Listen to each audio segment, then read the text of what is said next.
আসসালামু আলাইকুম সবাইকে। আশা করি সবাই ভালো আছো, সুস্থ আছো। আমরা আজকে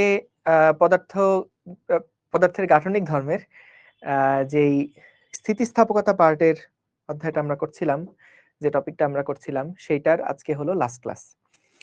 তো তোমাদের আজকে হলো ঈদের আগে শেষ ক্লাস। তোমাদের অপূর্ব ভাইয়া একটু দেশের বাইরে গেছে, তো এই কারণে ভাইয়ার যেই পার্টটুকু বাকি আছে সেটা ইনশাল্লাহ ঈদের পরে প্রথম ক্লাসে কভার করে ফেলা হবে। আর স্থিতিস্থাপকতা পার্টের যে টপিকটুকু সেগুলো আমরা ইনশাল্লাহ আজকে শেষ করে ফেলবো। ঈদের আগে তোমাদের আজকেই লাস্ট ক্লাস, ঠিক আছে? লাস্ট ক্লাস না করলে এটা করা যাবে। যদি থিওরি ক্লাসগুলা করে থাকো তাহলে এটা করা যাবে, কোনো অসুবিধা নাই। আজকে আমরা কয়েকটা সিকিউ প্র্যাকটিস করব। সিকিউ আসলে তুমি দেখবা, সিকিউ প্র্যাকটিস করতে গেলে আসলে যে টাইপের ম্যাথ আমরা সলভ করছি, প্রচুর প্রবলেম সলভ করছি, এবং এইগুলা যদি ভালোভাবে করে থাকো, সিকিউ প্রবলেম আসলে তোমার জন্য মানে কি বলবো, দুধ ভাত, একেবারে ইজি। তো আমরা তবুও কয়েকটা সিকিউ প্রবলেম একটু দেখব, আর সেই সাথে আরো কিছু প্রবলেম আমরা নিয়ে আলোচনা করব। ঠিক আছে, চলো তাহলে আমরা শুরু করি। চলো আস্তে ধীরে শুরু করে ফেলি। বিসমিল্লাহ। তো দেখো, প্রথম প্রশ্ন সিকিউ প্রবলেমের আগে, এটা খুবই ফ্যান্টাস্টিক একটা প্রবলেম। জাস্ট নাম্বারটা তোলো 01 এবং প্রশ্ন পরে খাতায় তুলে নিও। দেখো কি বলছে, W1 এবং W2 তার দুইটা একই উপাদান দিয়ে তৈরি। এটা একটা কি ইনফরমেশন, একই উপাদান দিয়ে তৈরি যার ব্রেকিং স্ট্রেস বা অসহপীড়ন দেওয়া আছে। যেহেতু উপাদান একই, তাহলে দুইটা তারেরই ব্রেকিং স্ট্রেস এইটাই। W1 এবং W2 এর প্রস্থচ্ছেদের ক্ষেত্রফল যথাক্রমে 8 এবং 4। 20 কেজি এবং 10 কেজি ভরের দুইটা বস্তু চিত্রের মতন ঝুলানো আছে। খেয়াল করে দেখো, এইখানে একটা সিলিং এর সাথে W1 তার, W1 এর সাথে 20 কেজি ভরের একটা বস্তু রাখা, এবং 20 কেজি ভরের সাথে W2 একটা তার আছে, ওয়্যার 1 ওয়্যার 2, এবং এই ওয়্যার 2 এর সাথে আবার একটা ভর যুক্ত আছে। তো আমাদেরকে বলছে নিচে একটা প্যান রাখা আছে। সো প্যান রাখা বলতে আসলে যেটা বোঝানো হচ্ছে যে, মনে করো এইরকম একটা প্লেট রাখা আছে, হ্যাঁ, একটা পাত্র রাখা আছে, একটা পাত্র এখানে রাখা আছে, একটা প্লেট রাখা আছে।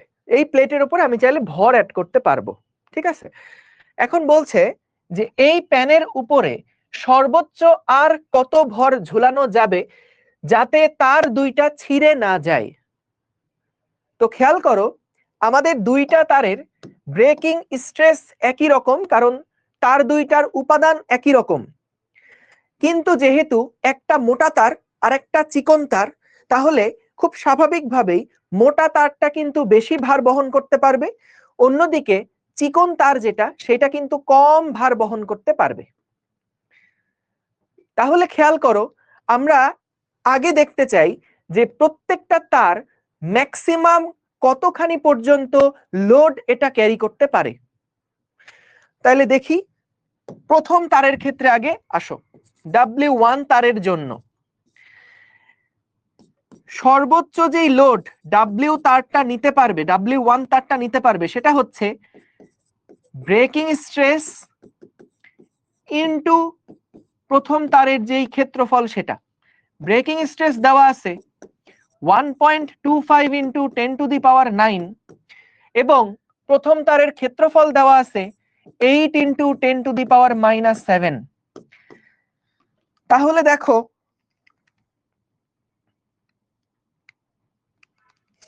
এখানে আসে 1000 নিউটন।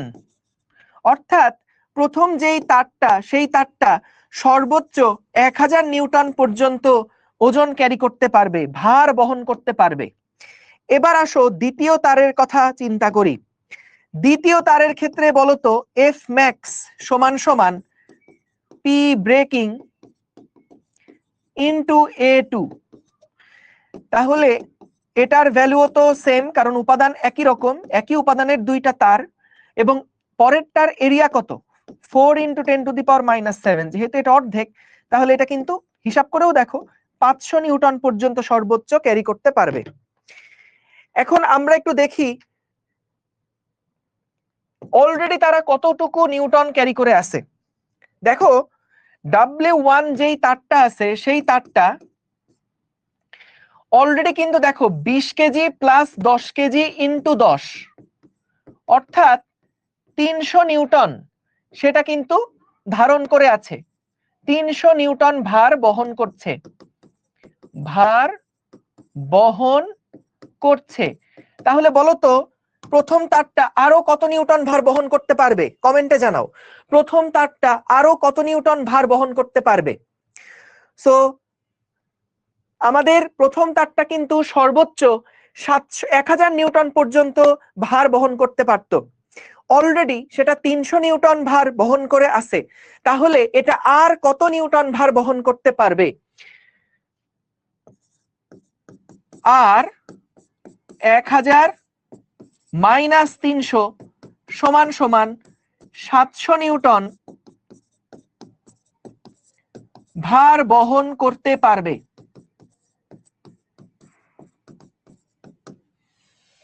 অন্যদিকে দ্বিতীয় তারের ক্ষেত্রে দেখি, দ্বিতীয় তারটা বলতো সে এখন কিন্তু মাত্র 10 কেজি ধারণ করে আছে, তাহলে 10 ইন্টু 10 100 নিউটন ভার বহন করছে। দ্বিতীয় তারটা 100 নিউটন ভার অলরেডি বহন করছে।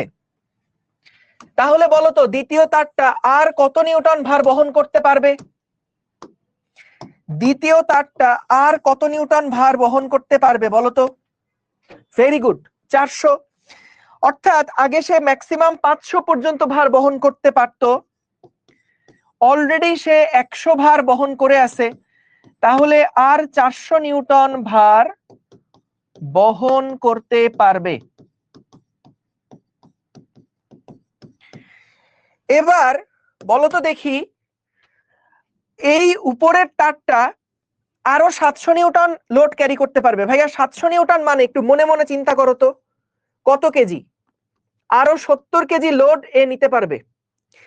আর W2 400 নিউটন ভার বহন করতে পারে মানে হচ্ছে W2 আর মাত্র 40 কেজি ভর বহন করতে পারবে। তাহলে বলো তো আমি যদি এখন প্যানের উপরে 70 কেজি ভর রাখি তাহলে কি সিস্টেমটা অক্ষত থাকবে? বলতো সিস্টেমটা অক্ষত থাকবে? থাকবে না।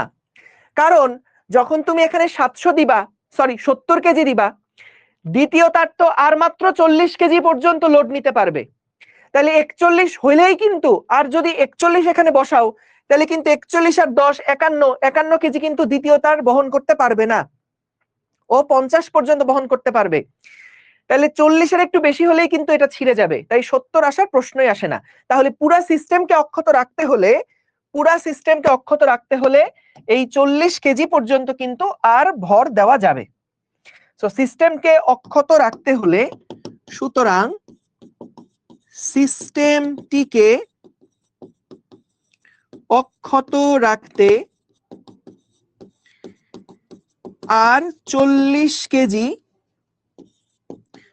ভর প্যানের উপর রাখা যাবে।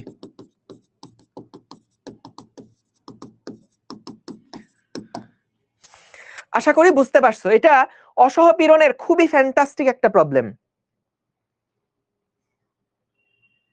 ডান, চলো পরের প্রবলেমে চলে যাই। এবার আমরা কয়েকটা সিকিউ প্রবলেম করে আবার কিছু মজার প্রবলেম সলভ করব। কয়েকটা সিকিউ প্রবলেম, একটু বোর্ড স্ট্যান্ডার্ড কয়েকটা প্রবলেম, এগুলো একটু দিছি যাতে করে এগুলা দেখে তোমরা একটু হাসতে পারো। কারণ আমরা যে টাইপের প্রবলেম আসলে সলভ করছি সেগুলোর তুলনায় এই স্ট্যান্ডার্ডের প্রবলেমগুলো আসলে খুবই সিম্পল, খুবই ইজি। তোমাদের এইচএসসি পেপারস যেটা দেওয়া হয়েছে ওইটা একটু দেখবা, দেখবা সব প্রবলেম ইনশাল্লাহ পারবা। যত টাইপের প্রবলেম এই অধ্যায় থেকে দেখানো হয়েছে এই পার্ট থেকে সব ইনশাল্লাহ পারবা। সো দেখো কি বলছে, একটা পরীক্ষণে 1 সেন্টিমিটার এবং 3 সেন্টিমিটার ব্যাসার্ধের ভিন্ন উপাদানের, এই যে কি পয়েন্ট, একটা ভিন্ন উপাদানের দুইটা তার একটা দৃঢ় অবলম্ব থেকে ঝুলানো আছে, তার দুইটার দৈর্ঘ্য অভিন্ন, গুরুত্বপূর্ণ ইনফরমেশন। তার দুইটাতে একই ভর ঝুলানোতে, গুরুত্বপূর্ণ ইনফরমেশন। দ্বিতীয় তারটির দৈর্ঘ্য বৃদ্ধি প্রথম তারটির দৈর্ঘ্য বৃদ্ধির অর্ধেক হলো। প্রথম তারের পয়সনের অনুপাত দেওয়া আছে, বলল প্রথম তারের দৈর্ঘ্য 10% বাড়ালে এর ব্যাসার্ধ কতটুকু হ্রাস পাবে। একদম পয়সনের অনুপাতের বেসিক ম্যাথ। আমরা জানি পয়সনের অনুপাত সমান সমান হচ্ছে পার্শ্ব বিকৃতি বাই দৈর্ঘ্য বিকৃতি।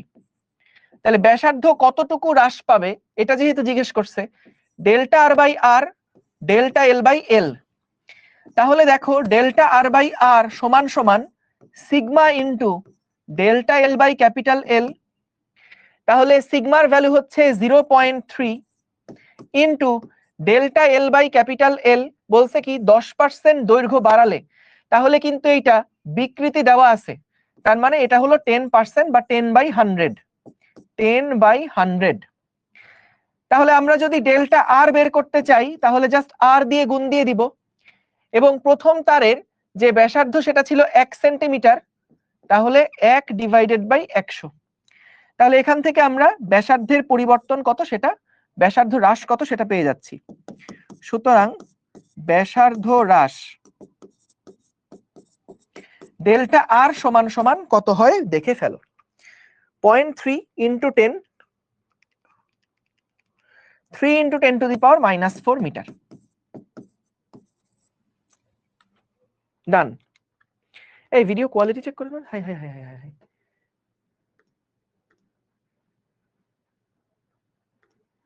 ঠিকই তো আছে। এই ভিডিও তো ঠিকই আছে কেন? আচ্ছা ফেসবুকে একটু দেখো তো ঠিক আছে কিনা।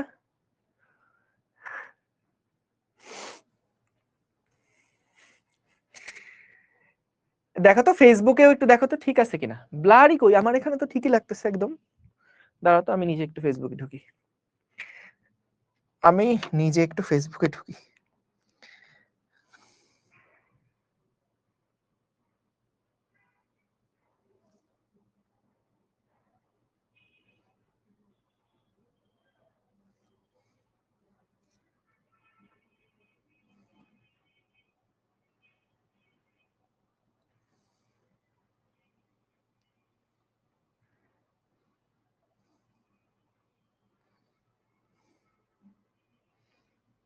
না ফেসবুকে তো ঝা চকচকে লাগছে রে বাবা।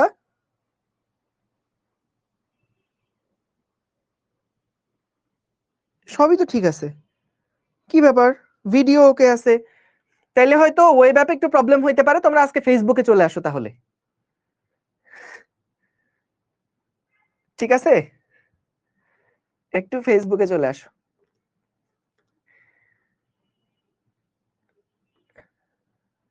ওয়েব অ্যাপে ঠিকই আছে তাই না? গুড।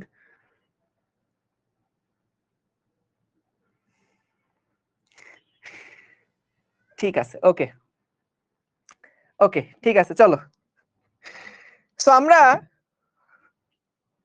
এই কই গেল? হ্যাঁ, এটা সহজ, পারবো ইনশাল্লাহ, তাই তো? চলো ঘ নাম্বার প্রশ্নে কি বলছে, উদ্দীপকের কোন তারটির ভার বহনের সক্ষমতা বেশি হবে গাণিতিকভাবে যাচাই করো। বলো তো কোনটার ভার বহনের ক্ষমতা বেশি হবে? যেই তারটার ইয়ং এর গুণাঙ্ক বেশি সেইটাই কিন্তু ভার বহনে বেশি সক্ষম থাকবে। সো আমরা এখান থেকে দেখো যে এই যে ডেটাগুলা দেওয়া আছে, এই ডেটাগুলা যদি আমরা আগে একটু লিখে নেই, যে প্রথমে দেখো 1 নাম্বার তার, এটা হচ্ছে 2 নাম্বার তার। প্রথম তারের যে ব্যাসার্ধ 1 সেন্টিমিটার মানে 10⁻⁻² মিটার, আর 2 হচ্ছে 3 × 10⁻², 3 × 10⁻² মিটার। ভিন্ন উপাদানের দুইটা তার, তার মানে একটা y1 আর একটা y2। তার দুইটার দৈর্ঘ্য অভিন্ন, অর্থাৎ দুইটার দৈর্ঘ্যই সেম। তার দুইটাতে একই ভর ঝোলানো হয়েছে, অর্থাৎ দুইটার উপরে প্রযুক্ত বলও সেম। দ্বিতীয় তারের দৈর্ঘ্য বৃদ্ধি সমান সমান প্রথম তারের দৈর্ঘ্য বৃদ্ধির অর্ধেক। দ্বিতীয় তারটির দৈর্ঘ্য বৃদ্ধি প্রথম তারের দৈর্ঘ্য বৃদ্ধির অর্ধেক হলো। তাহলে এখান থেকে আমরা সবার আগে ইয়ংস মডুলাসটা আগে বের করে ফেলবো।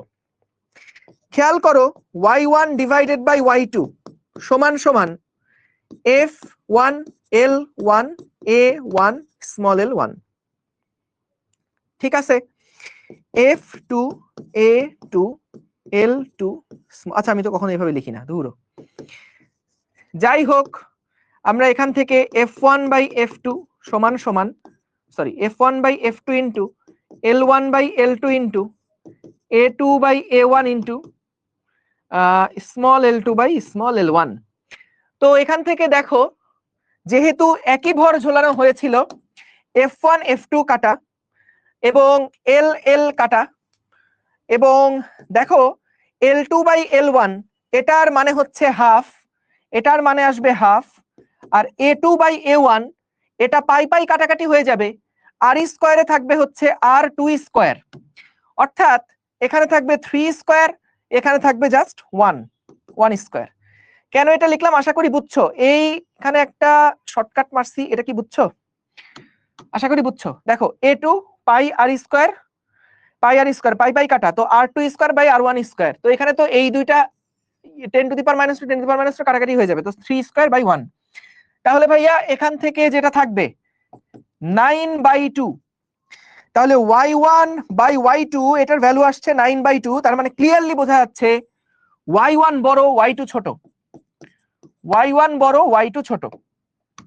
তাহলে কিন্তু যেহেতু y1 বড়, তাহলে প্রথম তারের সক্ষমতা বেশি, প্রথম তারটির ভার বহনের সক্ষমতা বেশি।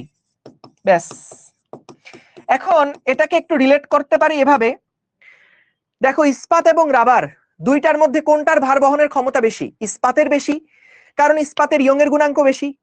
তাহলে দেখো যার ইয়ং এর গুণাঙ্ক বেশি হয় সেটার কিন্তু ভার বহনের ক্ষমতা বেশি থাকে, এবং যার ইয়ং এর গুণাঙ্ক কম সেটা কিন্তু নরমালি বাধার কাজে ব্যবহার করা যায়। মানে তুমি দেখো ইস্পাত দিয়ে কি কোনো একটা বস্তা বাঁধতে পারবা? না তো। কিন্তু আমরা চাইলে মানে রাবার টাইপের যেগুলো আছে সেগুলা দিয়ে কিন্তু আমাদের বাধার কাজে সেগুলাকে সহজে ব্যবহার করা যায়। এটা ঢাকা বোর্ডে কোনো একটা প্রশ্ন আসছিল একবার, যে যেটার স্থিতিস্থাপ গুণাঙ্ক বেশি সেটাকে কি কাজে ব্যবহার করা যাবে, আর যেটা স্থিতিস্থাপ গুণাঙ্ক কম সেটাকে কি কাজে ব্যবহার করা যাবে। সো মনে রেখো, যেটা বেশি হয় ইয়ং এর গুণাঙ্ক যেটার বেশি হবে সেটাকে আমরা বেশি ভার বহনের কাজে ব্যবহার করতে পারবো, আর যেটার ইয়ং এর গুণাঙ্ক কম হবে সেটা নরমালি বাধার কাজে আমরা ব্যবহার করে থাকবো। ঠিক আছে, ঠিক আছে। দেখো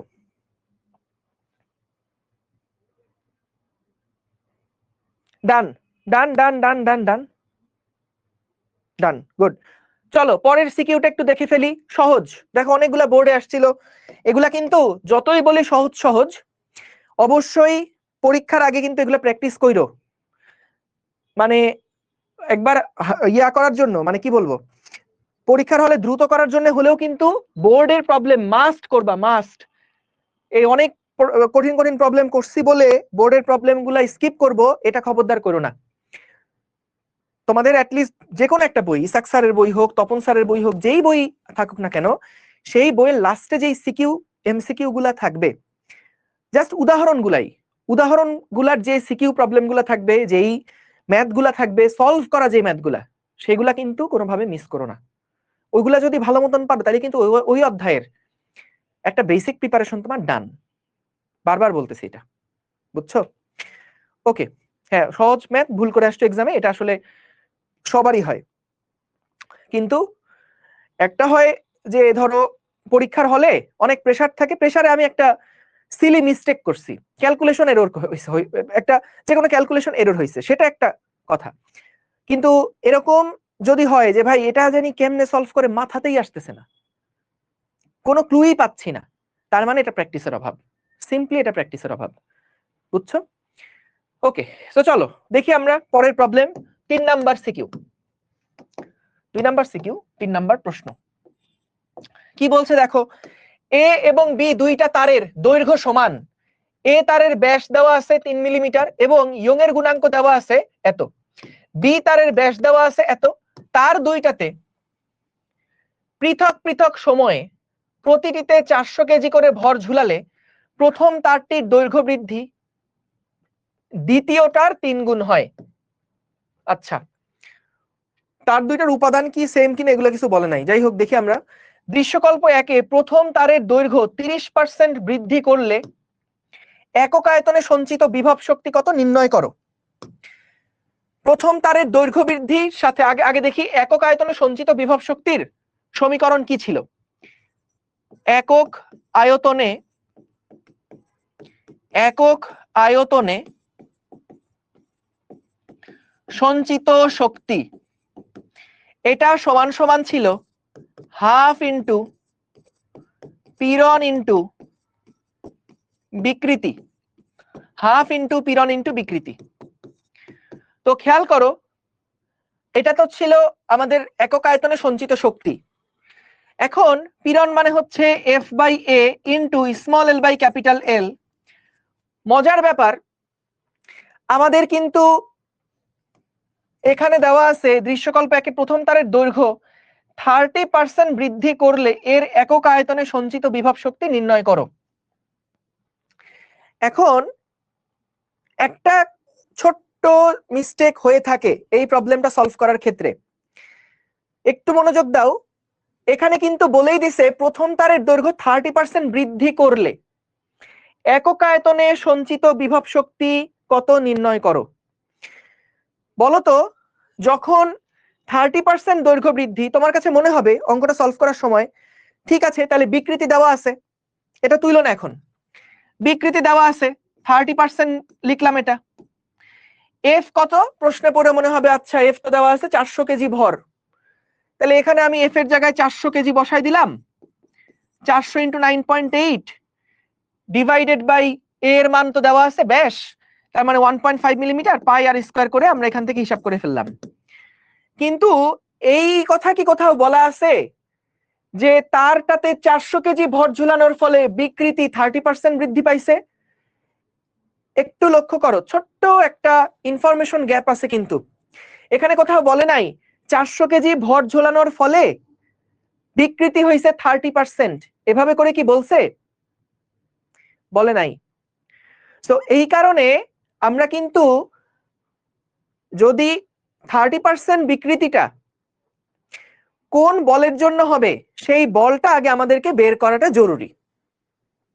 এটা 400 কেজির জন্য 30% বৃদ্ধি না।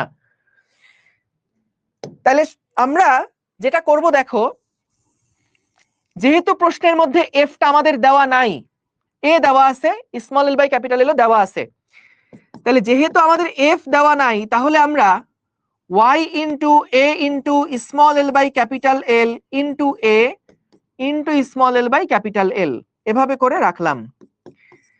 তাহলে দেখো হাফ ইন্টু, এখানে কিন্তু আমাদের এই এরিয়া কাটাকাটি হয়ে যাচ্ছে, y into small L by capital L এর উপরে হবে স্কয়ার। তাহলে খেয়াল করো, হাফ ইন্টু y এর মান কি দেওয়া আছে? Yes, 2 into 10 to the power 9 into small L by capital L, এটা হচ্ছে 30% বৃদ্ধি। তাহলে আমরা 0.3 স্কয়ার করলে কিন্তু একক আয়তনে সঞ্চিত শক্তি কত বের হয়ে যাবে। কথা কি বুঝতে পারছো কি কারণে এটা করার দরকার হলো?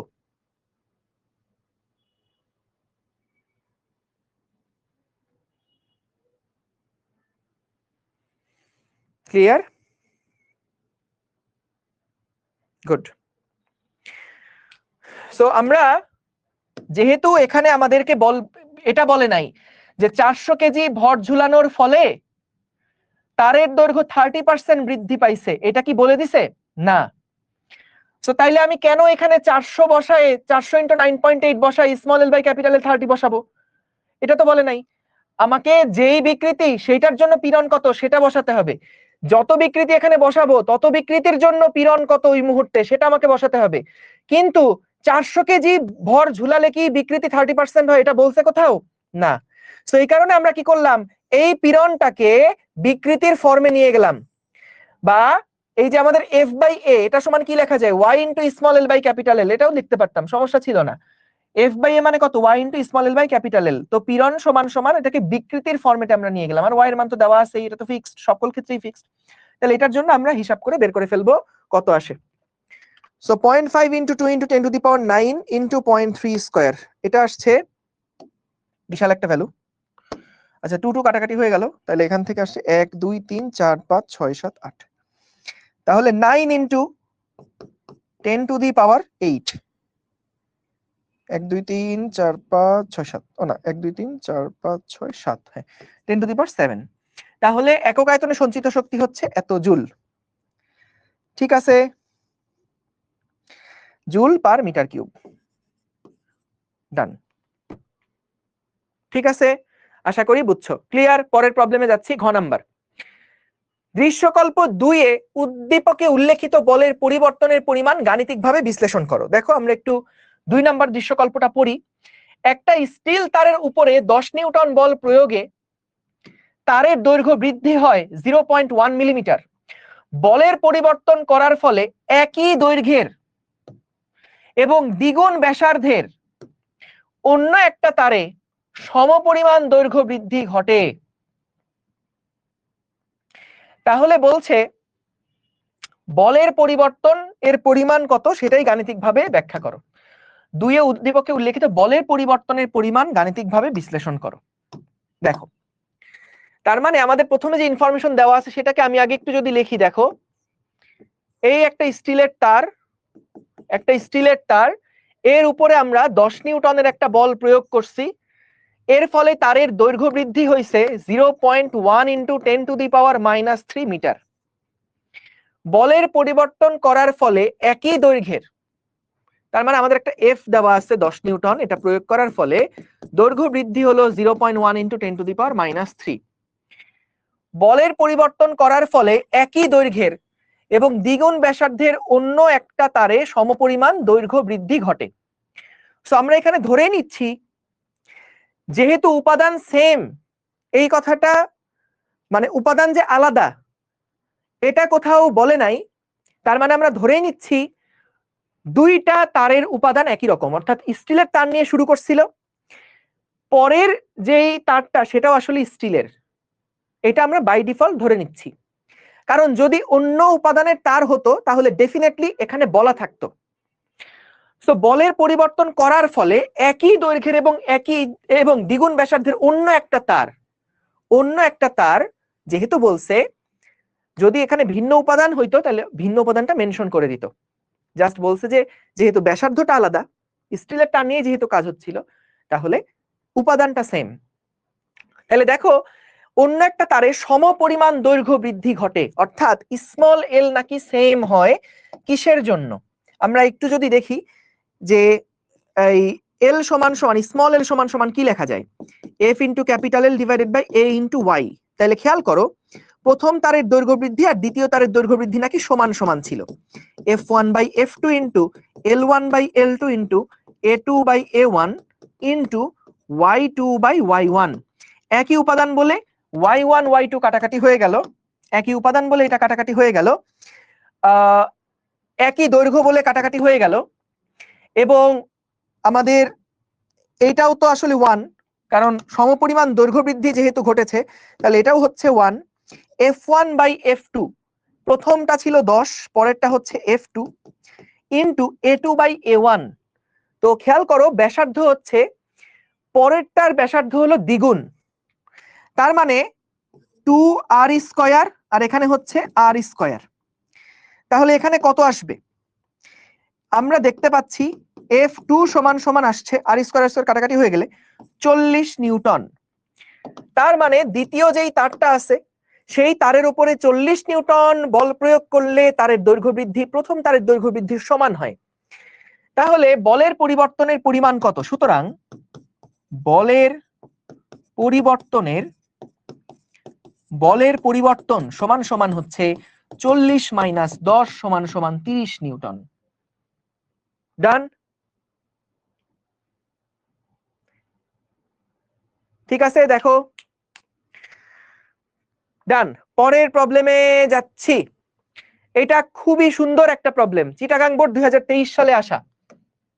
দেখো কি বলছে, চিত্রে 1.5 মিটার আদি দৈর্ঘ্যের এ এবং বি দুইটা একই উপাদানের তার প্রযুক্ত বলের সাথে তার দুইটার দৈর্ঘ্য বৃদ্ধির লেখচিত্র উপরে প্রদর্শিত হয়েছে। এটা কিন্তু পীড়ন ভার্সেস বিকৃতির গ্রাফ না। একই উপাদানের পীড়ন ভার্সেস বিকৃতি হইলে কিন্তু ঢাল সেম হতো। একই উপাদানের তার যদি এটা পীড়ন ভার্সেস বিকৃতির গ্রাফ হতো তাহলে কি হতো, ঢাল, দুইটা সরলরেখার ঢাল সেম হতো। কিন্তু এখানে বলছে বল ভার্সেস দৈর্ঘ্য বৃদ্ধির গ্রাফ। তো আমাদেরকে বলছে এ তারের ব্যাসার্ধ বের করো। যে ডেটাগুলো দেওয়া আছে, চলো এ তারের জন্য যে গ্রাফ সেটার দিকে যদি তাকাই, তাহলে দেখো এ তারের দৈর্ঘ্য বৃদ্ধি যখন 2 সেন্টিমিটার, তখন এ তারের উপরে প্রযুক্ত বল হচ্ছে 15 নিউটন। ঠিক আছে, আদি দৈর্ঘ্য হচ্ছে 1.5 মিটার এবং ইয়ংয়ের গুণাঙ্ক দেওয়া আছে। এ তারের ব্যাসার্ধ বের করতে বলল। তাহলে দেখো তো এরিয়া সমান সমান কি লেখা যায়? তাহলে আমরা এখান থেকে পাই pi r square is equals to 15 into 1.5 2 into 10 to the power 11 into small L হচ্ছে 2 ইন্টু 10 টু দি পাওয়ার -2। তাহলে এখান থেকে পাই আর স্কয়ার এরিয়াটা পাবো। ব্যাসার্ধ যদি বের করতে বলে ডেফিনেটলি আমরা কিন্তু সলভ করে ফেলতে পারবো, তাই তো? আর এর মান কত বের করে ফেলতে পারবো। একটু যদি হিসাব করি,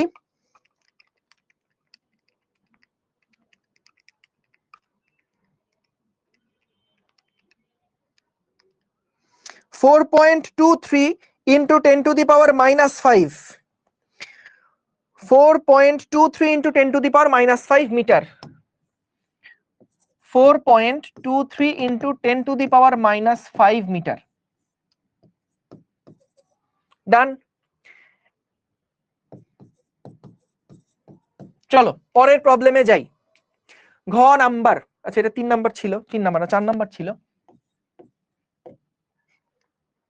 গুড। এবার আসো, 10 সেন্টিমিটার দৈর্ঘ্য প্রসারণে উভয় তারে কৃত কাজ সমান হবে কিনা তা গাণিতিকভাবে যাচাই করো। অর্থাৎ দুইটা তারে আমরা যদি 10 সেন্টিমিটার পর্যন্ত দুইটা তারের দৈর্ঘ্য বৃদ্ধি করি তাহলে কৃত কাজ কি আসলে সমান হবে কি না। তাহলে দেখো আমরা এখান থেকে কৃত কাজ সমান কি জানি, যেহেতু কৃত কাজের অনুপাত বের করতে বলেছে সেজন্য আগে কৃত কাজেই হাত দিলাম। কৃত কাজ সমান সমান ছিল half into F into small এল। খেয়াল করো এখানে কোন এফটা আমরা বসাই, দৈর্ঘ্য বৃদ্ধির জন্য এল পরিমাণ দৈর্ঘ্য বৃদ্ধির জন্য যে বলটা দেওয়া হয়েছে সেই বলটা কিন্তু আমরা এখানে বসাই, তাই না? এল পরিমাণ দৈর্ঘ্য বৃদ্ধির জন্য যেই বলটা দেওয়া লাগছে সেই বলটা কিন্তু আমরা এই এফ এর জায়গাতে বসাই, রাইট? তাহলে খেয়াল করো আমাকে যেটা বের করা লাগবে, এই গ্রাফে শুধুমাত্র দেওয়া আছে 2 সেন্টিমিটারের জন্য বল কত। 2 সেন্টিমিটার দৈর্ঘ্য বৃদ্ধি হলে এ তারের বল দেওয়া লাগে 15 নিউটন, বি তারে বল দেওয়া লাগে 7 নিউটন। এটা 2 সেন্টিমিটার দৈর্ঘ্য বৃদ্ধির জন্য বলগুলো দেওয়া, কিন্তু আমাদের বের করতে হবে 10 সেন্টিমিটার দৈর্ঘ্য বৃদ্ধির জন্য বল কত। তাহলে আমরা তো জানি এফ ইজ প্রপোর্শনাল টু এল, ঠিক কি না? পীড়ন সমান সমান ইয়ংয়ের গুণাঙ্ক ইনটু বিকৃতি। একটা নির্দিষ্ট তারের যদি এরিয়া এবং লেংথ তো সেমই আছে, তাইলে ওয়াইও সেম, তাহলে যত বাহ্যিক বল দিব তার কিন্তু দৈর্ঘ্য বৃদ্ধি তত বেশি পরিমাণে হতে থাকবে। এখান থেকে আমরা লিখতে পারি না f1/l1 সমান সমান f2 ডিভাইডেড বাই l2? তাহলে বলো তো যখন তারের দৈর্ঘ্য ছিল 2 সেন্টিমিটার বৃদ্ধি, প্রথমে আমরা আসলে এ তারের জন্য হিসাব করি, হ্যাঁ? যখন তারের দৈর্ঘ্য বৃদ্ধি ছিল 2 সেন্টিমিটার তখন এ তারে প্রযুক্ত বল ছিল 15। দৈর্ঘ্য বৃদ্ধি যখন 10 বানাতে চাই তখন প্রযুক্ত বল কত বের করে ফেলবো, f2 এর মান কত বের করে ফেলবো। 5 15 75 নিউটন আসছে। এবার আসো বি তারের ক্ষেত্রে, বি তারের ক্ষেত্রে যখন দৈর্ঘ্য বৃদ্ধি 2 সেন্টিমিটার তখন বল দেওয়া হয়েছে 7, তাহলে দৈর্ঘ্য বৃদ্ধি যখন 10 তখন এফ এর মান কত? 5 7 35। সো বি তারের জন্য, এটা এ তারের জন্য, এটা হচ্ছে বি তারের জন্য, এটা হলো 35 নিউটন। ঠিক আছে, তাহলে এবার আসো কৃতকাজ যেহেতু বের করব, প্রথম তারের কৃতকাজ ডিভাইডেড বাই দ্বিতীয় তারের কৃতকাজ। প্রথম তারের কৃতকাজ হচ্ছে half into F1 into small l1, দ্বিতীয় তারের কৃতকাজ হচ্ছে half into F2 into small l2। তাহলে এখান থেকে দেখো হাফ ইন্টু স্মল f1 কত, বা এটা এ তার দেই, এটা হচ্ছে বি তার দেই, বি তার দেই। তাহলে দেখো এ তারের জন্য বল দিছিলাম 75 নিউটন, 0.1 সেন্টিমিটার 1 মিটার দৈর্ঘ্য বৃদ্ধির জন্য, আর বি তারের ক্ষেত্রে আমরা বল প্রয়োগ করেছিলাম 35 নিউটন এবং তখন আমাদের প্রসারণ হয়েছিল 0.1। তাহলে ক্লিয়ারলি দেখা যাচ্ছে যে কৃতকাজ সমান 9। তাহলে W1 ইজ ইকুয়ালস টু 75/35 মানে কত হয়? আমরা যদি ওই অনুপাত থেকেও দেখি 15/7, তাই না? 5 15 5 5 7 35, 15/7, তাহলে 15/7 ইন্টু W2। তাহলে ক্লিয়ারলি বোঝা যাচ্ছে W1 বড়, W2 ছোট, তাহলে কৃতকাজ সমান 9।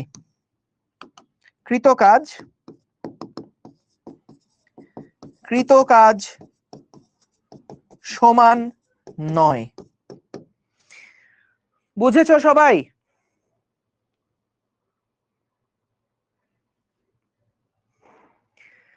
স্ট্যাটিক ইলেকট্রিসিটি ঈদের পরে কবে শুরু করব জানাই দিব, হোপফুলি 15 তারিখের পরে 20 তারিখের আগে, এরকম একটা সময় ইনশাল্লাহ শুরু করব।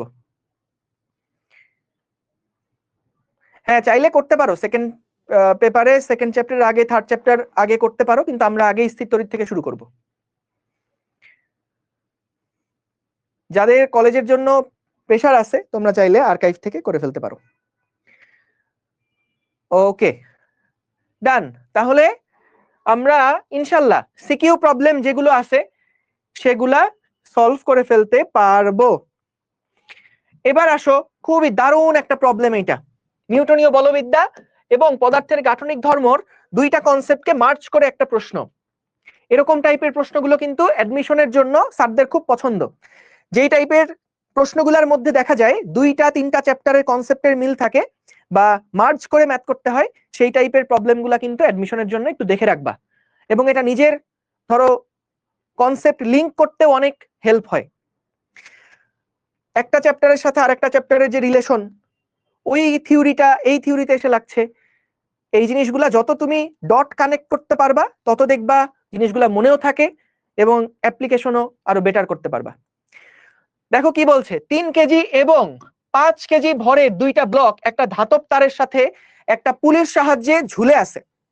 সো এটা হচ্ছে একটা পুলি, এই পুলির দুই পাশে দেখো একটা 3 কেজি ভর ঝোলানো, একটা 5 কেজি ভর ঝোলানো। তারের ধাতুটার ব্রেকিং স্ট্রেস দেওয়া আছে 24/π × 10⁻² নিউটন পার মিটার স্কয়ার। অর্থাৎ এইটা আমাদের ব্রেকিং স্ট্রেস বা অসহ পীড়ন দেওয়া। বলল তারের সর্বনিম্ন ব্যাসার্ধ কত।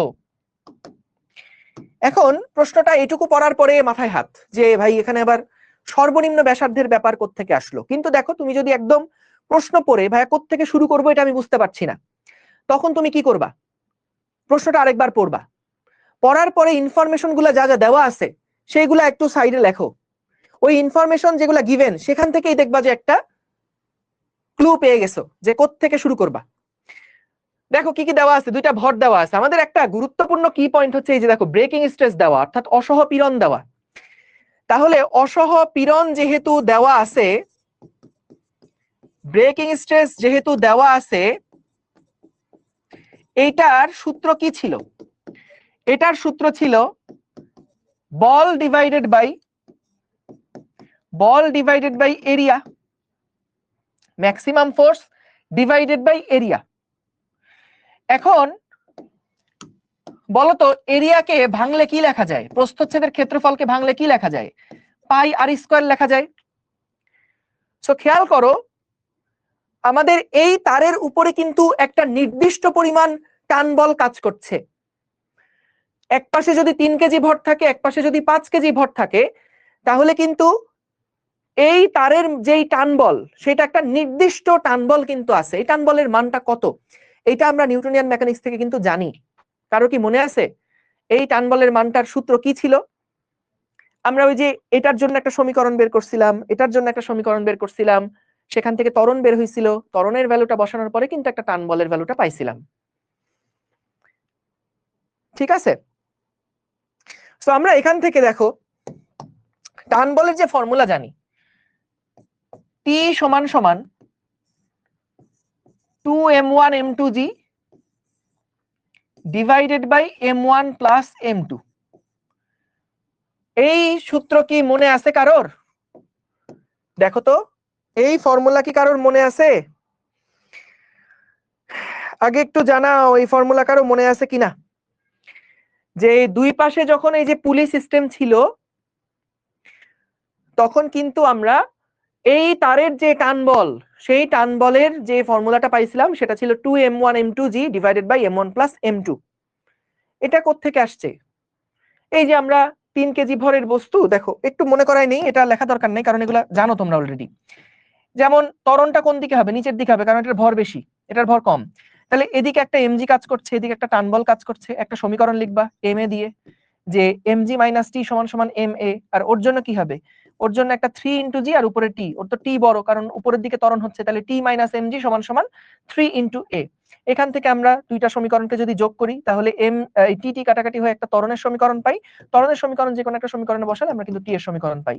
সো একটু রিভিউ করো, আমরা এখান থেকে টি এর যে সমীকরণটা পাই, সেই টান বলে যে সমীকরণটা পাই, এটা হচ্ছে এটা।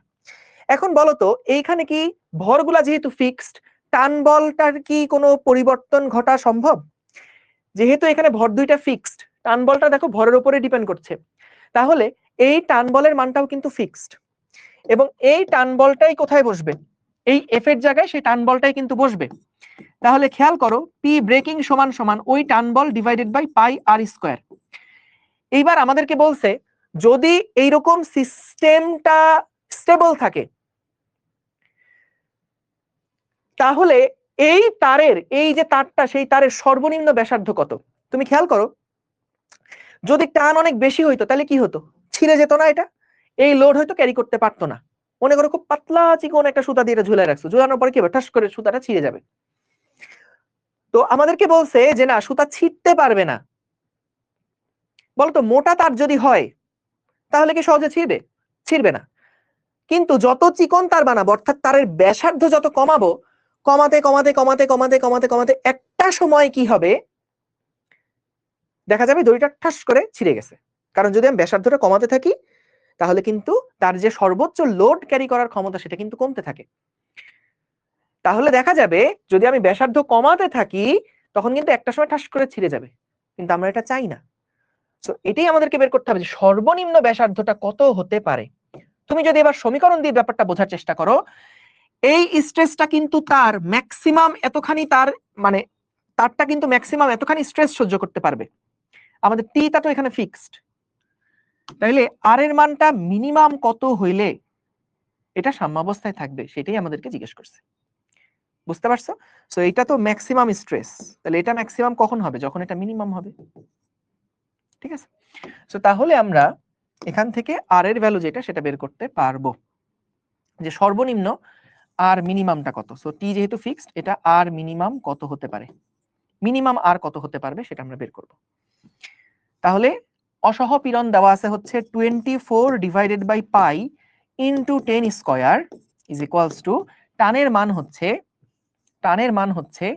2 ইনটু 3 ইনটু 5 ইনটু 9, ও জি ধরে নিতে বলছে 10, divided by 3 plus 5 divided by pi into আর মিনিমাম স্কয়ার। তাহলে এখান থেকে আর মিনিমাম কত বের করে ফেলবা, পারবা না? বুঝেছো?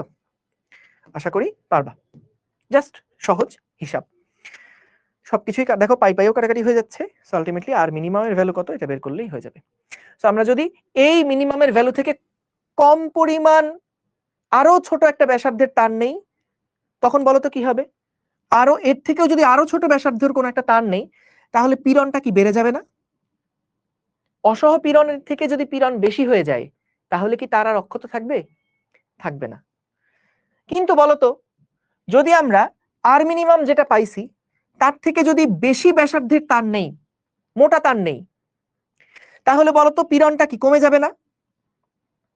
সো তার মানে তারটা কিন্তু স্টেবল থাকবে, কারণ তার ম্যাক্সিমাম সহ্য করতে পারে অসহপীড়ন পর্যন্ত, কিন্তু যখন ব্যাসার্ধ বাড়ায় দিচ্ছি তখন অসহপীড়নের থেকে কম পীড়ন কাজ করছে ওই তারের উপরে, সো এটা তো সে বহন করতেই পারবে। আশা করি বুঝছো। ঠিক আছে, গেল। এটা কত নাম্বার প্রবলেম ছিল? এটা হচ্ছে 5 নাম্বার প্রবলেম ছিল। 5 নাম্বার প্রবলেম ডান। পরের প্রবলেমে যাই। এটাও দারুণ একটা প্রবলেম, দেখো এটা 6 নাম্বার প্রবলেম। 6 নাম্বার প্রবলেম, দেখো কি বলছে। আমাদের দুইটা তার দেওয়া আছে, দেখো এ তার দেওয়া এবং বি তার দেওয়া। দুইটা তারের ইয়ং এর গুণাঙ্ক যে আলাদা আলাদা সেগুলো আমাদেরকে বলে দিছে। তার দুইটার দৈর্ঘ্য পরস্পর সমান বলা আছে। প্রস্থচ্ছেদের ক্ষেত্রফল যথাক্রমে কত কত সেটাও দেওয়া আছে। দুইটা তারের সাহায্যে 1.05 মিটার দৈর্ঘ্যের একটা ভরহীন রড ঝুলানো আছে ছবির মতন। তো আমাদের দুইটা তার হলো এ আর বি, এটার সাহায্যে এত মিটার দৈর্ঘ্যের একটা ভরহীন রড, এই রডের কোনো ভর নাই, ঝুলানো আছে। এম ভরের একটা বস্তুকে কোথায় রাখলে?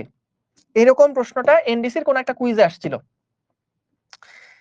দেখো এম ভরের কোন একটা বস্তুকে আমাদেরকে বলছে যে এম ভরের একটা বস্তুকে কোথায় রাখলে, কোথায় এম ভরের বস্তুকে রাখলে দুইটা তারের বিকৃতি সমান হবে?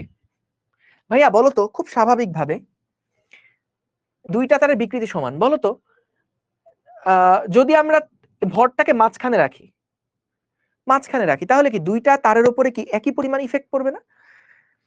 এখন দৈর্ঘ্য বৃদ্ধির ব্যাপারটা তো ডিপেন্ড করে ইয়ং এর গুণাঙ্কের উপরে, সেটা আলাদা। কিন্তু দেখো আমরা এখানে এই ভরটাকে যত এখানে কাছে নিব তত বলতো এই এ তারের উপরে কি একটু বেশি টান বল কাজ করবে না?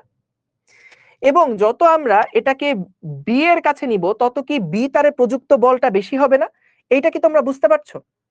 যদি এটাকে আমি মাঝখানে রাখি, একদম মাঝখানে রাখি, তাহলে কিন্তু দুইটা তারের উপর সমানভাবে দুইটা বল ভাগ হয়ে যাবে। কিন্তু যদি আমি এটাকে এদিকে সরাই দেই তখন কিন্তু এই এ তারটাকে বেশি বহন করতে হবে বি তারের তুলনায়, তাই না? তাহলে দেখো এইখানে আমরা বললো দুইটা তারের বিকৃতি কখন সমান হবে? যখন তুমি এই এম ভরটাকে এখানে রাখছো, মনে করলাম এই ভরটা হচ্ছে এম, এই যে এম ভরটাকে মনে করলাম এখানেই রাখছো, যাও এই যে এম ভরটাকে এখানে রাখছো। সো এম ভরটাকে যদি এখানে রাখো, এ তার থেকে এটার দূরত্ব মনে করলাম এক্স, এবং বি তার থেকে এটার দূরত্ব মনে করলাম 1.05 মাইনাস এক্স। ঠিক আছে, 1.05 মাইনাস এক্স। সিস্টেমটা যেহেতু সাম্যাবস্থায় আছে, সিস্টেম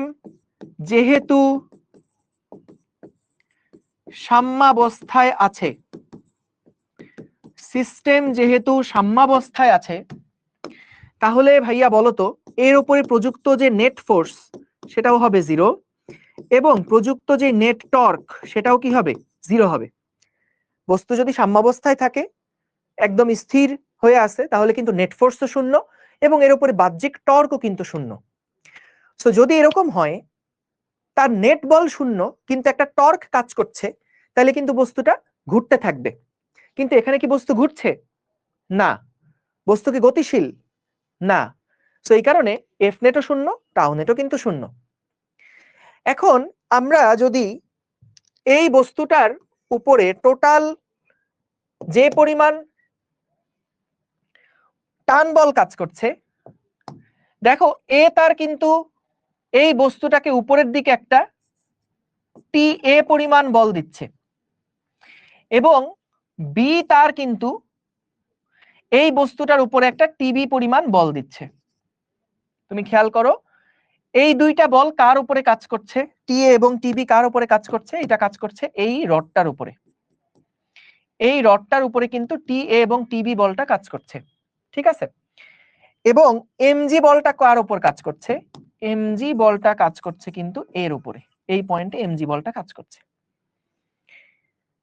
এখন এই রডটার উপরে কিন্তু তাহলে টোটাল 3টা ফোর্স। একটা হচ্ছে এই তারটা বস্তুটাকে টিএ বল দিচ্ছে, এই তারটা বস্তুটাকে টিবি বল দিচ্ছে, আর এমজি বস্তুটাকে মানে এই এম ভর বস্তুটাকে এমজি বলে নিচের দিকে টানছে। তাহলে এখন আমরা যদি নেট টর্ক চিন্তা করি, নেট টর্ক তো বস্তুর উপর 0। নেট টর্ক মানে বলতো, এইখানে বলতো আমরা মনে করলাম এইটা হলো আমাদের অক্ষ, এই পয়েন্টটাকে আমরা অক্ষ হিসাবে চিন্তা করলাম। এটা তো না, আসলে এই পয়েন্টটাকে আমরা অক্ষ হিসাবে চিন্তা করলাম। তাহলে বলতো এই যে টান বলটা, সেই টান বলটা রডটাকে ক্লকওয়াইজ ঘোরাতে চায় না অ্যান্টি ক্লকওয়াইজ ঘোরাতে চায়? বলতো এই অক্ষ, আমরা যদি এইরকম একটা অক্ষ চিন্তা করি, তাহলে এই টান বলটা এই বস্তুটা, অক্ষ বলতে কি যার সাপেক্ষে বস্তু ঘুরতেছে, মনে করো এই জায়গায় আমি হলো একটা পেরেক মেরে রাখছি, তো তাহলে যদি এটা ঘুরতে থাকে তাহলে এই টিএ বলটা বস্তুটাকে কি ক্লকওয়াইজ ঘোরাবে না অ্যান্টি ক্লকওয়াইজ ঘোরাবে? গুড, ক্লকওয়াইজ ঘোরাবে। আবার বলো তো টিবি যেটা, সেটা কি অ্যান্টি ক্লকওয়াইজ ঘোরাবে না অ্যান্টি ক্লকওয়াইজ ঘোরাতে চাইবে? তাহলে দুইটা টর্কের ডিরেকশন কিন্তু দুইটা ভিন্ন দিকে, তাই আমরা লিখতে পারি টিএ মাইনাস টিবি সমান সমান 0, tau A minus tau B সমান সমান 0, অর্থাৎ tau A is equals to tau B. ঠিক আছে, টাউ এ সমান সমান টাউ বি। এখন দেখো এই বলটার কারণে এটাকে অক্ষ ধরলে যে টর্কটা তৈরি হয়, টর্কের মান কত? টি এ ইন্টু এক্স না? এবং এই টান বলের জন্য যে টর্ক তৈরি হয়, সেই টর্কের মান এই অক্ষের সাপেক্ষে কত? TB into 1.05 minus x.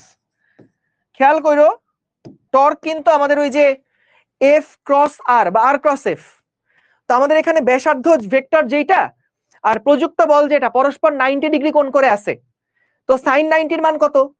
1। So এই কারণে এখানে আর ওই অত ডিটেইলসে লিখলাম না, এটা বুঝে নাও যে সাইন 90 এটাও 1, এর পাশেও সাইন 90 1। তাহলে আমরা কিন্তু ভেক্টরটাকে স্কেলার মানে ভেক্টর গুণ ছিল এটা, মানে টাউটাকে যখন আমরা ব্যাসার্ধ ভেক্টর ইনটু ফোর্স করব তখন তো এটা ভেক্টর ফরম্যাটে লিখলে সাইনটা আসবে। সো সাইন 90 কিন্তু দুই পাশ থেকে কাটাকাটি হয়ে গেছে, ঠিক আছে? এবং দুইটার ডিরেকশনটা আলাদা আলাদা দিকে, এই জন্যই কিন্তু আমরা সামনে মাইনাস রাখছিলাম। এবার দেখো যে টান বল T A divided by T B, এটা সমান সমান কি লেখা যায়? 1.05 minus X divided by X, ঠিক আছে? এখন আমাদেরকে বের করতে বলছে এমন জায়গায় বস্তুটাকে রাখো যাতে করে তারের বিকৃতি সমান হয়।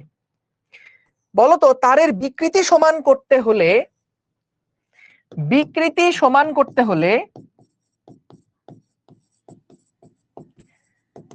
বিকৃতি সমান হলে small L by capital L of A সমান সমান small L by capital L of B হতে হবে। বিকৃতি সমান আমরা কি লিখতে পারি? বল বাই ক্ষেত্রফল ইনটু ওয়াই অফ এ সমান সমান বল বাই ক্ষেত্রফল ইনটু ওয়াই ইনটু বি। তাহলে দেখো এখানে কিন্তু আমাদের যেহেতু তার দুইটার প্রস্থচ্ছেদের ক্ষেত্রফল কি আলাদা ছিল, হ্যাঁ, ইয়ং এর গুণাঙ্ক আলাদা ছিল, এই এফ এর জায়গায় কিন্তু টি A divided by T B লিখতে পারবো, কারণ এই এফটাই কিন্তু আমাদের টি এ আর এখানের এফটাই কিন্তু আমাদের আসলে টি বি, ঠিক আছে? তাহলে টি এ বাই টি বি এটার সমান সমান, এটার অনুপাত তো আমরা জানি, T A by T B এটার ভ্যালু আসলে কত হচ্ছে?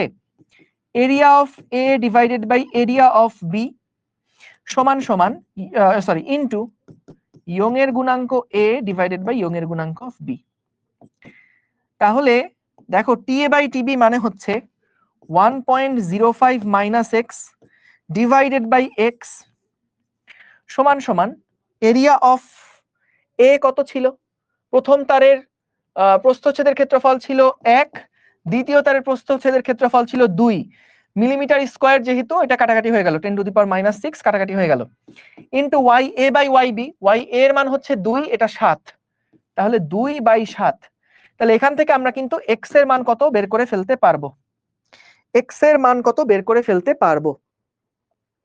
দেখো বুঝেছো কিনা, x এর মান কত বের করে ফেলতে পারবো। সো এখান থেকে x এর মান যেটা আসবে ওই দূরত্বে যদি আমরা বস্তুটাকে রাখি তাহলে কিন্তু দুইটা তারেরই বিকৃতি সমান সমান হবে। এটার ভ্যালু 0.91875 এরকম টাইপের কিছু একটা আসে, মিলাই নিও। 0.918 টাইপের কিছু একটা আসে, 918 মিটার এরকম টাইপের কিছু একটা আসে। অর্থাৎ বি তারের দিকে কিন্তু বেশি সরায় রাখতে হবে। এটাই স্বাভাবিক, কারণ বি তারের কিন্তু খেয়াল করে দেখো তার ইয়ং এর গুণাঙ্ক বেশি, তাহলে সেটাকে কিন্তু বিকৃত করতে বেশি কষ্ট হবে, বেশি বল প্রয়োগ করা লাগবে। তাহলে স্বাভাবিকভাবেই যখন এইখানে আমাদের এই ব্লকটাকে ডান দিকে তুমি সরাবা, ডান দিকে যখন সরাবা তখন তো এর উপর চাপটা বেশি পড়বে, তখন এটা বিকৃতি যা হবে ওর উপরে কম চাপে কিন্তু সেরকম বিকৃতি আসলে পাওয়া যাবে। ঠিক আছে, এই জন্য এই যত পারা যায় ডান দিকে রাখলে বিকৃতিটা সমান হতে পারবে। ঠিক আছে, ডান। চলো তাহলে পরের প্রশ্ন চলে যাই। দুইটা তারে সমান পীড়ন উৎপন্ন হবে কখন? দুইটা তারে সমান পীড়ন উৎপন্ন হবে কখন? দেখো, যখন পীড়ন সমান, কোন জায়গাতে রাখলে, বলছে যে কোন জায়গাতে রাখলে দুইটা তারে পীড়ন সমান হবে। সো পীড়ন সমান হলে, পীড়ন সমান হলে এই যে T A divided by area of A সমান সমান T B divided by area of B হবে না তখন? তাহলে দেখো টি এ বাই টি বি এটা সমান সমান হচ্ছে area of A divided by area of B. So T A by T B মানে হচ্ছে 1.05 minus X divided by X is equals to 2 divided by 7। বুঝছো আশা করি? ও সরি 2 7 কেন, এরিয়া 1 হলো 1 আর 2, তাহলে 1/2। তাহলে এখান থেকে এক্স এর মান কত বের করে ফেলবা। এখানে এক্স এর মান কত আসে, এখানে দেখো হিসাব করে এক্স এর মান 0.7 মিটার টাইপের কিছু একটা আসে, 0.7 মিটার টাইপের কিছু একটা আসে। হ্যাঁ ঠিক আছে,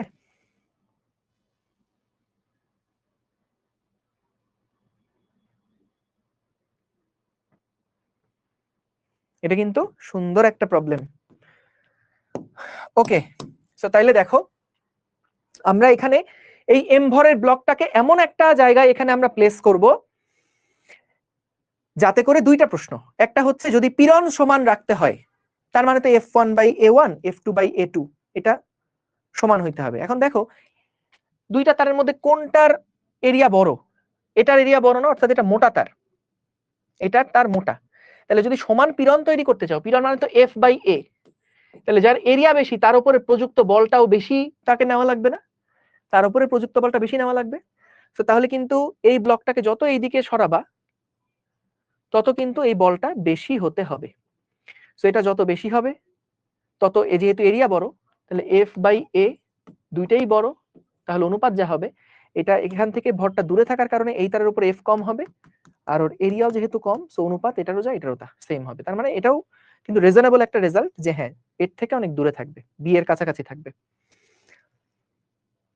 ঠিক আছে, ওকে,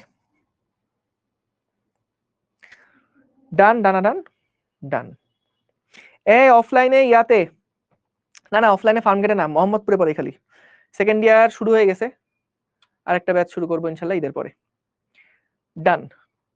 দেখো এটাও খুবই খুবই সুন্দর একটা প্রবলেম, এটাও খুব সুন্দর একটা problem, 7 number problem, 7 number problem. দেখো কি বলছে, একটা এম কেজি ভরের বস্তু, একটা এম কেজি ভরের বস্তু একটা 2 মিটার লম্বা এবং 1 মিলিমিটার ব্যাসার্ধের স্টিলের তারের সাথে ঝুলছে। তারের দৈর্ঘ্য প্রসারণের পরিমাণ 4 মিলিমিটার। এবার পুরা সিস্টেমকে একটা তরলের মধ্যে ডুবানো হলো যার ঘনত্ব 2000 কেজি পার মিটার কিউব। এবং এম কেজি ভরের বস্তুটার ঘনত্ব 8000 কেজি পার মিটার কিউব। এবার তারের প্রসারণের নতুন পরিমাণ কত হবে?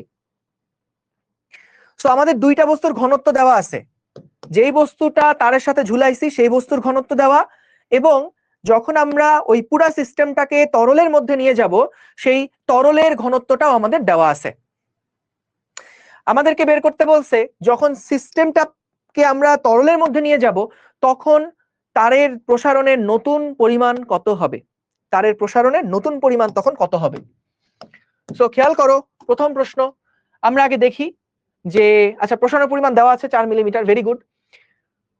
এম কেজি ভরের বস্তু 2 মিটার লম্বা, তারের ব্যাসার্ধ দেওয়া আছে, ঠিক আছে। আসো আমরা পুরা সিস্টেমটাকে ভাইয়া যখন আমরা নিয়ে গেছি হচ্ছে তরলের মধ্যে, পুরা সিস্টেমটাকে ওই যে ভর সহ এম ভর সহ যখন আমরা এটাকে তরলের মধ্যে নিয়ে গেলাম, পুরাটা মনে করো তরলের মধ্যে আমরা ডুবাইছি, তাহলে কি হবে বলতো? ফাঁকা অবস্থাতে যে পরিমাণ টানবল কাজ করত, এখন তরলের মধ্যে কি টানবল একই পরিমাণ কাজ করবে না কিছুটা কম কাজ করবে? যখন এটা বাতাসে আছে তখন কিন্তু পুরাপুরি এমজি বল এই তারের উপরে কাজ করত, কিন্তু যখন আমরা এটাকে একটা লিকুইডের মধ্যে রাখলাম তখন কিন্তু এই পানি কি করবে? একটা বয়েন্সি ফোর্স উপরের দিকে এর উপর দিবে না, একটা প্লবতা বলের উপরে কাজ করবে না? সো যখন প্লবতা বল এর উপরে কাজ করবে তখন কিন্তু এই তারের উপরে প্রযুক্ত টান বলটাও কমে যাবে। টান বল কমে গেলে এটার দৈর্ঘ্য বেশি ছিল, এটার দৈর্ঘ্য বৃদ্ধি কিন্তু কমে যাবে। সো নতুন তারের প্রসারণের যে পরিমাণটা সেটা কমে যাবে, এটা আমরা বুঝলাম। কত কমবে এটাই হচ্ছে আমাদেরকে বের করা লাগবে। তো খেয়াল করো, আমরা দেখি প্লবতা বল সমান কি ছিল। যেহেতু প্লবতা বল পরিমাণ ফোর্স ওর উপরে কম কাজ করবে, তাহলে প্লবতা বল সমান সমান ছিল বস্তুর সম আয়তন পানির ওজন, মনে আছে? বস্তুর সম আয়তন, পানি তো না, তরলের ওজন, তরলের ওজন।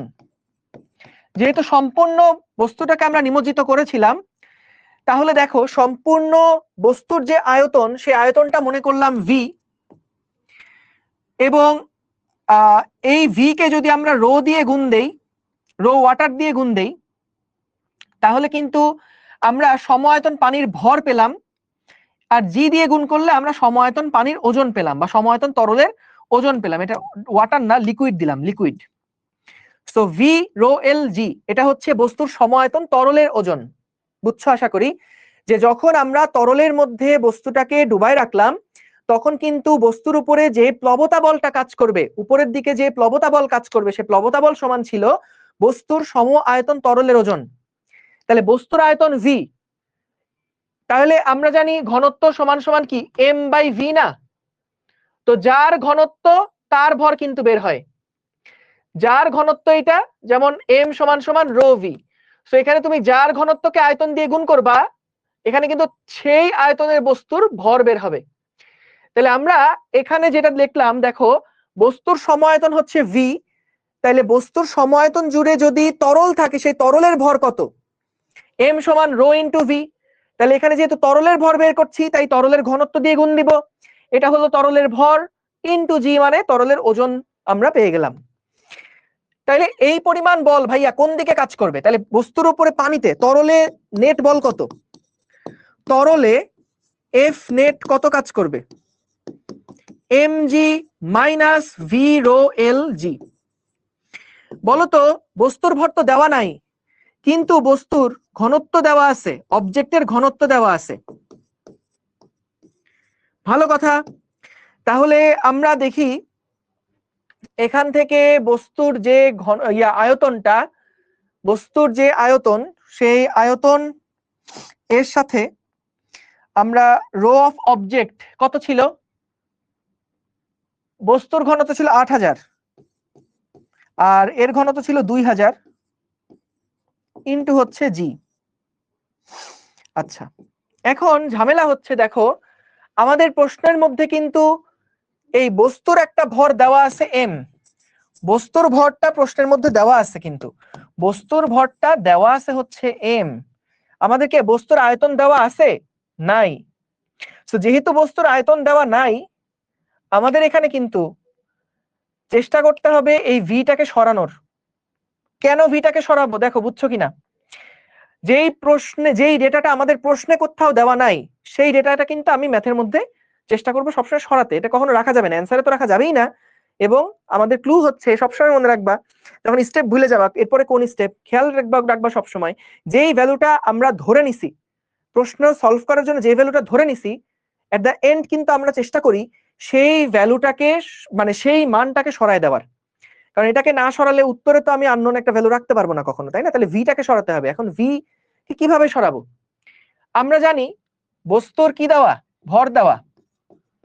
বস্তুর ভর এম সমান সমান রো ইন্টু ভি। তাহলে ভি সমান সমান কি লেখা যাবে? M by rho. আমাদের কিন্তু বস্তুর ভর প্রশ্নে দেওয়া আছে, তাহলে ভি এর জায়গায় আমরা লিখতে পারি এম ডিভাইডেড বাই রো হচ্ছে 8000 ইন্টু 8 থেকে 2 বাদ দিলে 6000 ইন্টু হচ্ছে জি।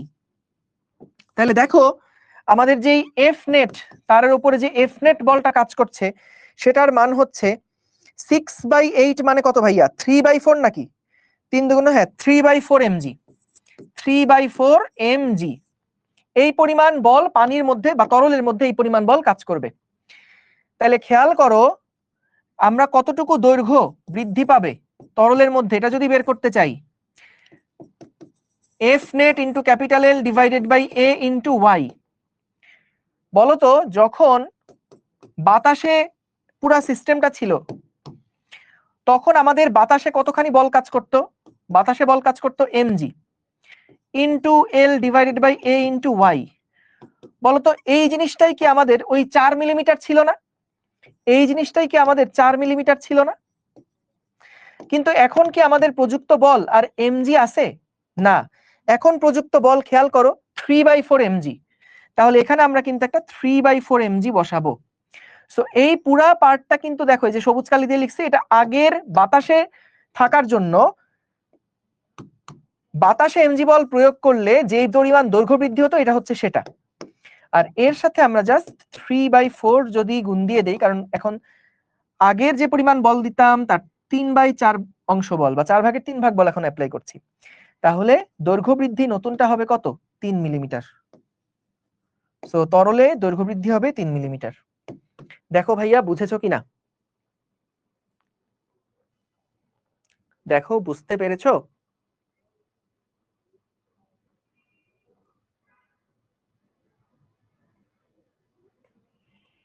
ঠিক আছে,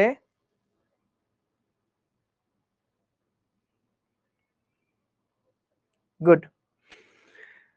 সো তাহলে এটা মাথায় রেখো, যখন আমাদের বাতাসে যে পরিমাণ টান বলটা কাজ করছিল, কারণ সেখানে শুধুমাত্র এমজি বল, বস্তু এম ভরের একটা বস্তু এমজি বলে টান দেওয়ার কারণে এর দৈর্ঘ্য বৃদ্ধি হয়েছে। কিন্তু যখন আমরা এখানে তরলের মধ্যে এই বস্তুটাকে রাখলাম তখন এই বস্তুর উপরে কিন্তু একটা প্লবতা বল কাজ করছে।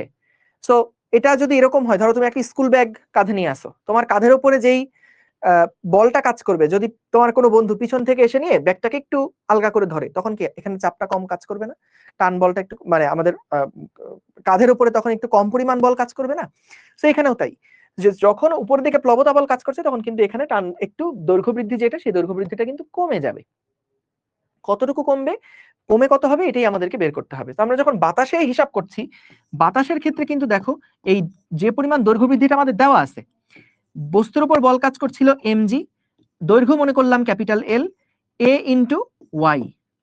এটা হচ্ছে বাতাসে দৈর্ঘ্য বৃদ্ধি কত, এটা হচ্ছে নরমাল অবস্থায় বাতাসে দৈর্ঘ্য বৃদ্ধি কত ছিল, এটা হলো এল ইনিশিয়ালটা, ঠিক আছে, এল আই। এটার মান দেওয়া আছে আমাদের 4 মিলিমিটার, যে বাতাসে দৈর্ঘ্য বৃদ্ধি কত, ঠিক আছে। এখন দেখো জাস্ট এখানে কি করলাম ভাইয়া, আমাদের এল নিউ বের করার জন্য নতুন বলটা কত এইটাই আমাদের বের করা লাগবে না? যে পানির মধ্যে যখন গেছি তখন নতুন বলটা কত কাজ করছে। তো নতুন বলটা কিভাবে আমরা বের করব? জাস্ট এমজি বল তো আগের মতন থাকবেই, কিন্তু যেহেতু পানির মধ্যে রাখা হয়েছে বা তরলের মধ্যে রাখা হয়েছে, উপরের দিকে একটা প্লবতা বল কাজ করবে। তাহলে ওই প্লবতা বলের মান আমরা এখান থেকে দেখলাম।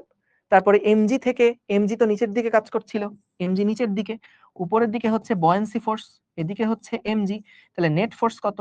নেট ফোর্স হচ্ছে এখন mg মাইনাস fb।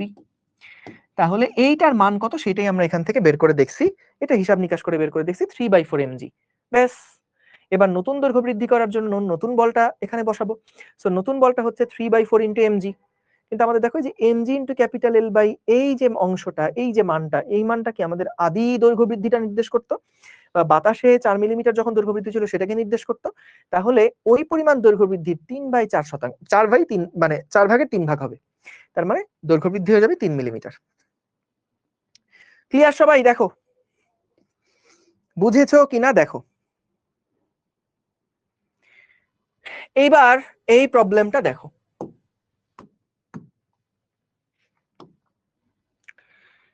অনুদৈর্ঘ্য বল প্রয়োগে একটা স্থিতিস্থাপক তারের দৈর্ঘ্য যখন, এটা 8 নাম্বার প্রবলেম, 8 নাম্বার প্রবলেম। দেখো কি বলছে, অনুদৈর্ঘ্য বল প্রয়োগে একটা স্থিতিস্থাপক তারের দৈর্ঘ্য যখন আলফা, অনুদৈর্ঘ্য বল প্রয়োগে তার মানে তারটা আসলে অনুদৈর্ঘ্য বরাবরই আছে। বললো যে তারের দৈর্ঘ্য যখন আলফা তখন উদ্ভূত পীড়ন হচ্ছে 4 Newton per metre square.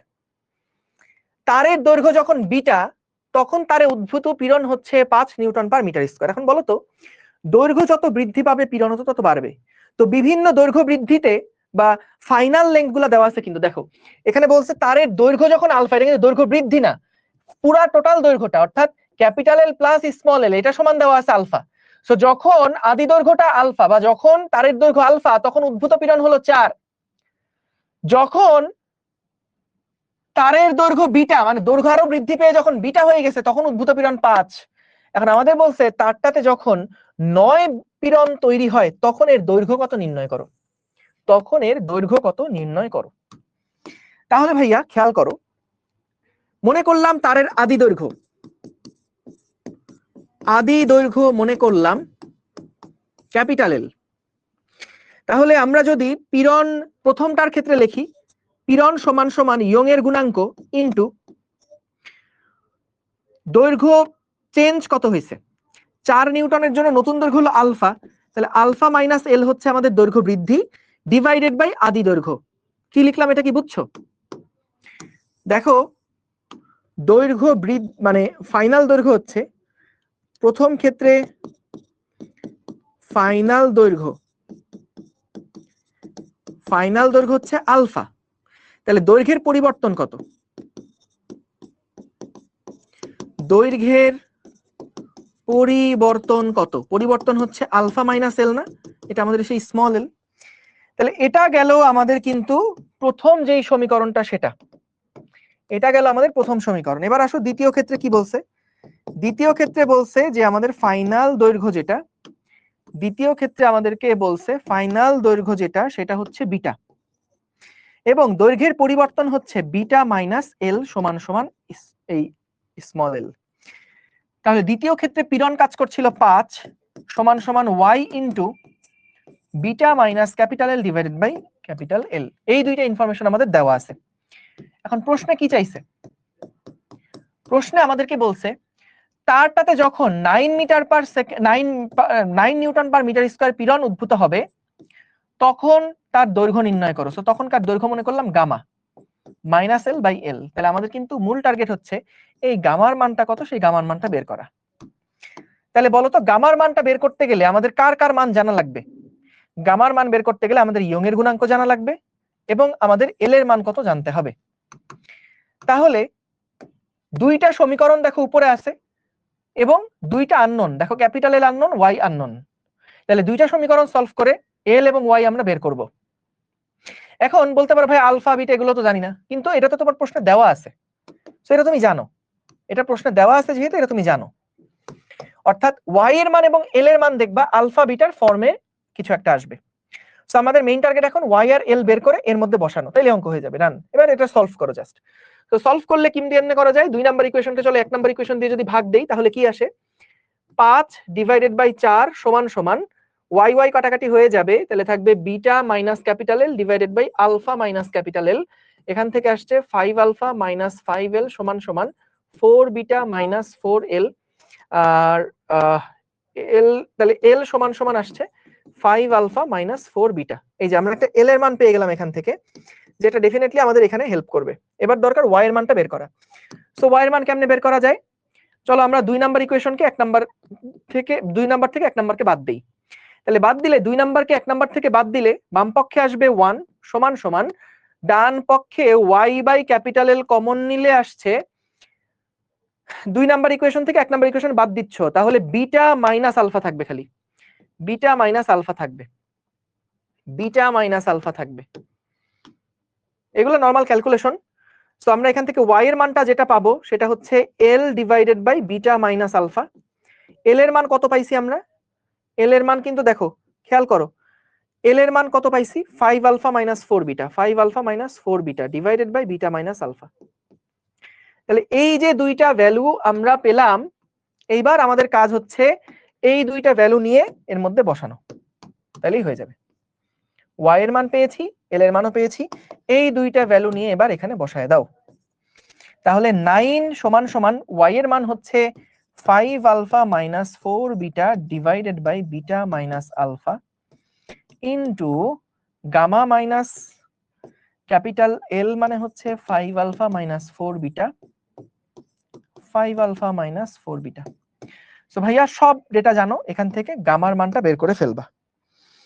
Gamma এর মান কত বের করে ফেললেই হয়ে যাবে। সো এখান থেকে দেখবা গামার যে মান আসে এটা হচ্ছে 5 beta minus 4 alpha, 5 beta minus 4 alpha. এটা ক্যালকুলেশন করলেই এটা এখান থেকে পেয়ে যাবা। এটা হচ্ছে উত্তর। বুঝতে পেরেছো? আচ্ছা, চ্যাপ্টার 4, 5 এগুলার তো আর্কাইভ আমাদের সাইকেলের আর্কাইভ নাই। এইগুলা হচ্ছে তোমাদের অপার ক্লাসরুম যেটা আছে, অপার ভাইয়ের যেই ইউটিউব চ্যানেল আছে সেখান থেকে আপাতত দেখে কভার করতে থাকো। আর দেখি যদি অপূর্বর রেকর্ড থাকে আগে, তাহলে ওকেও বলবো দিয়ে দিতে। ঠিক আছে, তাহলে আমরা এখানে আজকে শেষ করছি।